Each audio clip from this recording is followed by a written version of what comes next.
നിങ്ങൾക്ക് വിരോധമൊന്നുമില്ലെങ്കിൽ സജീവന്റെ പെങ്ങളെയും അളിയനും കൂട്ടിയിട്ട് ഞങ്ങൾ അടുത്ത ദിവസം തന്നെ വരാം. ഓ ആയിക്കോട്ടെ. ബിജിമോൾ എന്തോന്നും മിണ്ടാത്ത? അമ്മയോടും കൂടി ചോദിക്കാതെ എന്ത് തീരുമാനം പറയാനാ? അമ്മയും കൂടെ ഒന്ന് വന്നോട്ടെ. ആ കുഞ്ഞുമോള് പഞ്ചായത്ത് വരെ ഒന്ന് പോയേക്കുവാ. ഇപ്പൊ വരുമായിരിക്കും. ഓ അല്ല മോളെ? വരട്ടെ, ഞങ്ങൾക്കങ്ങനെ ധൃതിയൊന്നുമില്ല. കുഞ്ഞുമോള് അത് ശരി. ഇതാ പിടിച്ചോ. എന്തോന്ന് അതിനങ്ങോട്ട് കൊണ്ടുപോയി കെട്ടിയേക്ക്. വാ, നടക്ക്. ദാ, ഇവിടെ.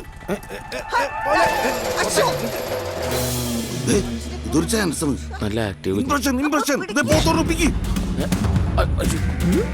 ഇതെന്തുവാ?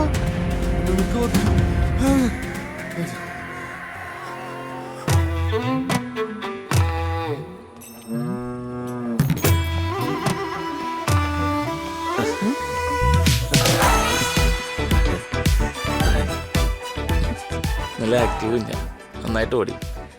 പറമ്പൊക്കെ നിങ്ങളുടെയാണോ? എന്നമ്മേ ആ കയറങ്ങോട്ട് കൊടുത്തോളൂ. അങ്ങോട്ട്. പാവം ഓടി തളർന്നു കാണും. ഇല്ല കുഴപ്പമില്ല, ഞങ്ങളിടയ്ക്ക് ഇങ്ങനെ. നിങ്ങൾ അതിനെ കൊണ്ടുപോയി കുളിപ്പിക്കാൻ നോക്ക്.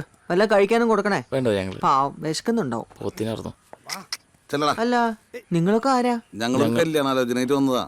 ആർക്ക്? എനിക്കല്ല, നിങ്ങൾ സംസാരിച്ചിരിക്ക്. ഞാൻ ഇതിനെ കെട്ടിയിട്ട് വരാം. ഓക്കെ. ഇതെന്റെ കൂട്ടുകാരനാ, ഇവന് വേണ്ടിയാ. എന്താ പേര്? സജീവൻ. എവിടെയാ ജോലി? കണ്ടക്ടറാ, KSRTC-ലാ.